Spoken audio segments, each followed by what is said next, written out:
sorry if I speed talk, but I'm Irish and, you know, we don't use one word when 7 will do, you know?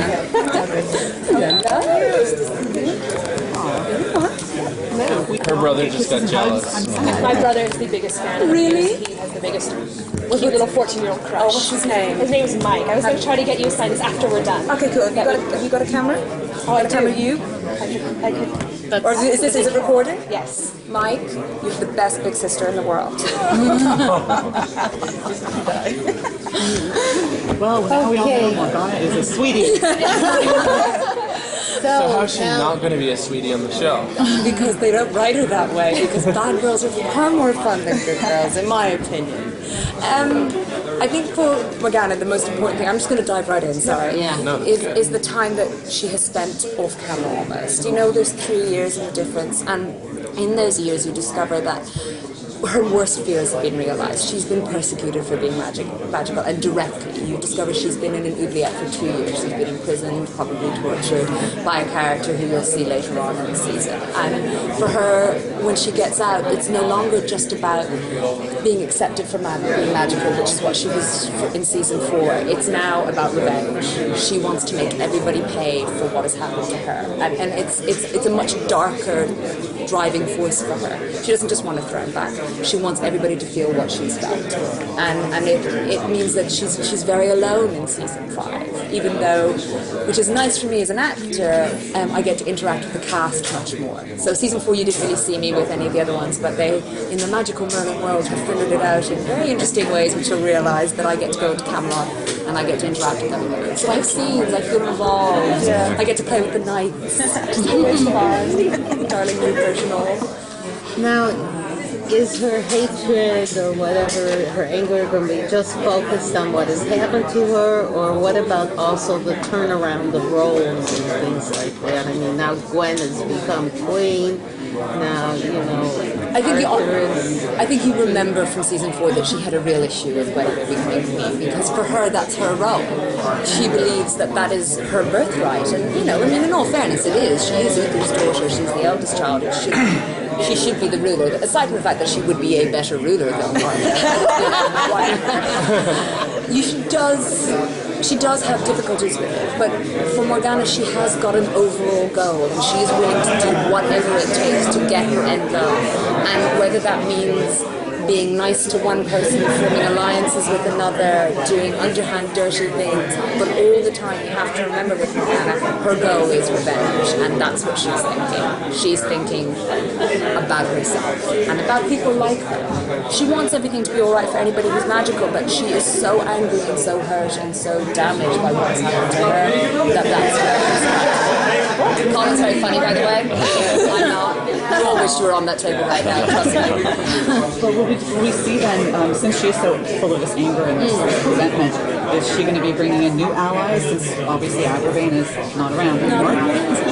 I think the great thing about season 5 this year is not only has the show grown, but the cast has grown. And whereas before you very much had sort of a villain of the week or a guest star of a week, now it's sort of based on the 4 of us. It is our show, and it is, you know, it's Colin, it's carrying it with Bradley, and so the villain of the week is Morgana. It is her, she's the big bad, and while other people come in that she uses, she's very much got the status. It is her, and she's running the show, and it's people that she comes in and she uses. I mean, we've got Liam Cunningham comes in, and he plays this sort of great, sort of almost magical freedom fighter, who I love. I mean, I love Liam. I've known him for years, so, you know, it was all up to the Irish. With Liam, with me, and Colin. So, anytime somebody comes in that she does ally, she allies with them and uses them for her own ends. So now you said that she's trying to fight for rights for magic people. How will that change if she ever finds out about Merlin?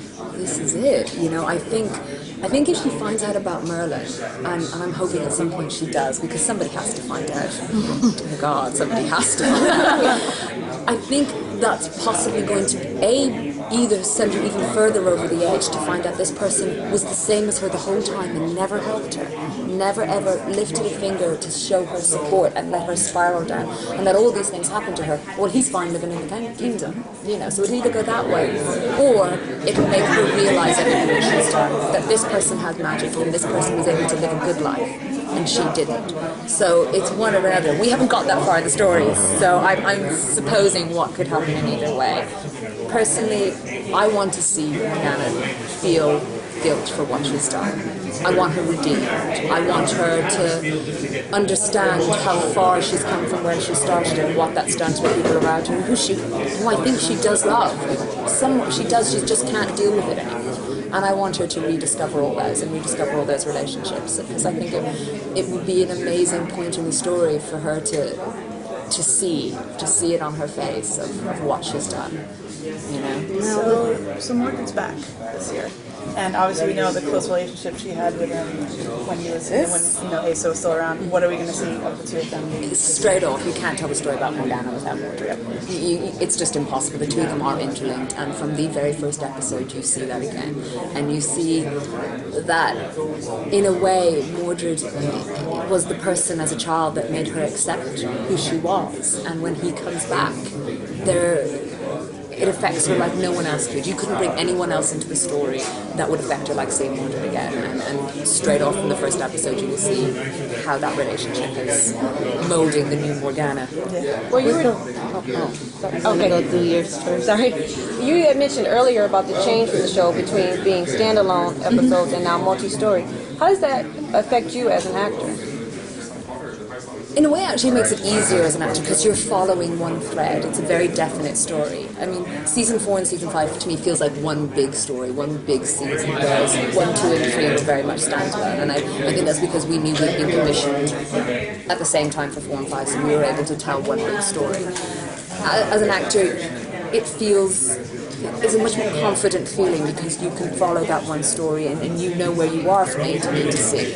So it's easier and more fun because you feel more involved in the whole process and all of the storylines rather than some stories you might not be in and some are more about others and Gary is... Unfortunately, but we'll do one more. One more question. With all the... She was trying. I was trying early. In 18 minutes, we're gonna have a problem. You'll make it. You'll make it. You gotta go. With all the anger and stuff that you have to project, does Katie get to have fun on the set? Or are you kidding me? Seriously, have you seen the character? No, but I mean, or do you have to stay, in that kind of character? Well, no, because the thing about Katie is that I'm really that evil.